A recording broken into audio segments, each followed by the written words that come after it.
Think like a scientist 1. Question about materials. You will need some objects made of different materials. आपको ऐसे objects चाहिए जो different material के बने हों, कुछ हार्ड हो, कुछ शाइनी हो, कुछ क्या कहते हैं उसको, जिनका कलर अलग हो, different properties. Here is a question about a material. Is paper strong or weak? So हमें पेपर कैसा लगता है, हम पेपर को टीयर कर सकते हैं ना. So paper is a weak material. Okay. Some materials may be sharp when broken. Do not touch sharp edges. कुछ मटेरियल जो होते हैं वो हार्मफुल होते हैं, उनको टच नहीं करना. Here is another question. इस पेपर स्मूथ और रफ़, क्या पेपर जो है वो स्मूथ होता है या रफ़ होता है? लेकिन ये देखिए, यही पेपर अगर हम इसको ऐसे करें तो इसके ऊपर हाथ फेरें तो हमें पता चलता है दिस इज़ स्मूथ. ठीक है. You can find the answer by observing paper. Does it look smooth और rough? How does it feel? It has smooth texture. Ask your own questions about materials. Find the answer by testing or observing the material. हमने और material लेने और उनको खुद से test करना है.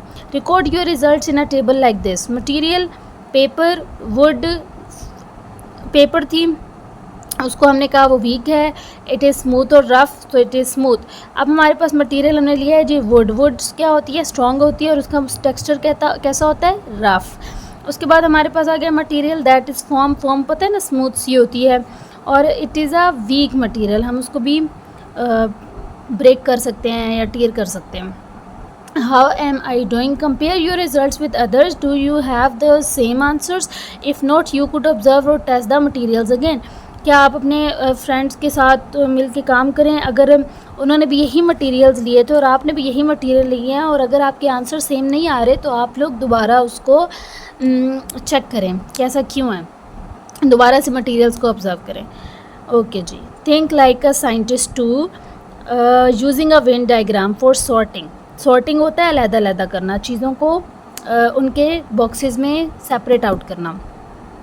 वेन डायग्राम होती है जिसमें हमने ऑलरेडी डिस्कस किया है बिल्कुल, जब हम टर्म्स डिस्कस कर रहे थे कि दो सर्कल्स बनाते हैं, उसमें हम अलग अलग चीज़ें रखते हैं और दरमियान में वो सर्कल एक दूसरे को ओवरलैप कर रहे होते हैं और जहाँ पे हम बताते हैं कि ये सेम प्रॉपर्टी हैं इन दोनों की. अभी आपको समझ आ जाएगा अब ज़्यादा अच्छे से. We can use the properties of materials to sort them.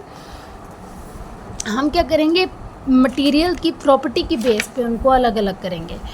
Okay जी. Sophia and Arun are using a Venn diagram to sort some objects. इन्होंने ये कुछ ऑब्जेक्ट्स लिए हैं और उनको वो सॉर्ट आउट करें. ये वेन डायग्राम बनी है, दो सर्कल बने हैं और दरमियान में उसने उसको क्या किया, ओवरलैप कर दिया. इस ओवरलैपिंग का मतलब ये होता है कि उस मटेरियल में इस सर्कल वाली भी प्रॉपर्टी है और इस सर्कल वाली भी प्रॉपर्टी है. अब उसने एक सर्कल को शाइनी सरफेस का नाम दिया, दूसरी सर्कल को फ्लेक्सिबल मटेरियल्स का नाम दे दिया. और मटेरियल्स क्या हैं? ग्लास बोतल, पेपर, मेटल की एंड प्लास्टिक बोतल.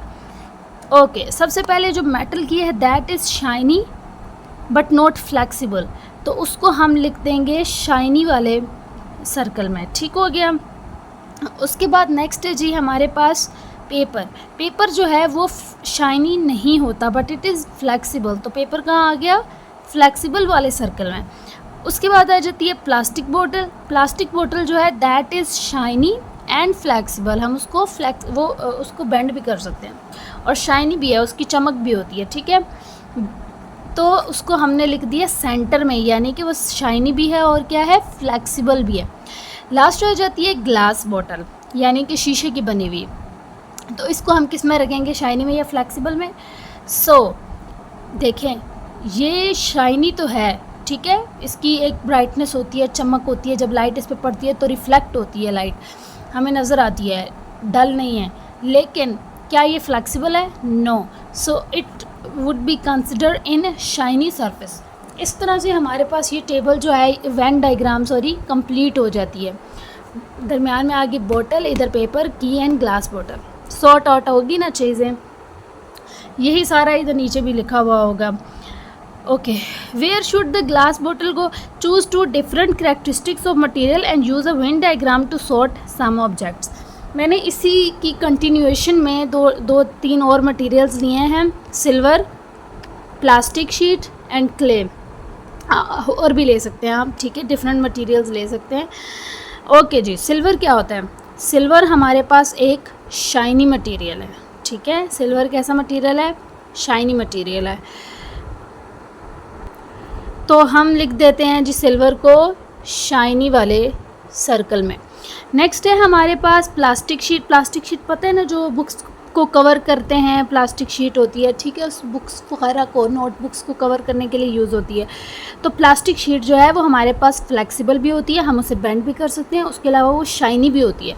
तो प्लास्टिक शीट हमारे पास आ जाती है दोनों में। ओके जी, लास्ट वन इज़ क्ले। तो बच्चों आप बताएं क्ले कैसी होती है। क्ले जो होती है वो हम उसको हर तरह की शेप में बेंड कर सकते हैं, लेकिन वो शाइनी नहीं होती। सो flexible material, clay is a flexible material. इस तरह से हम वेन डायग्राम जो है वो ड्रॉ कर सकते हैं। Okay, last part of this chapter is how is using a Venn diagram more useful than sorting things into two different groups। ठीक है कि अगर हम Venn diagram क्यों इतनी यूज़फुल है रादर दैन कि हम दो डिफरेंट बॉक्सेस बनाएं और उसमें चीज़ें लिखें या ग्रुप्स बनाएं। सो Venn diagram is more useful than sorting things into two different groups because it allows us to see how different sets of items overlap or share common characteristics। कि कैसे different materials जो है वो एक जैसी characteristics share कर रहे होते हैं, ठीक है, और कैसे different material एक दूसरे से different होते हैं। So I hope you will understand this।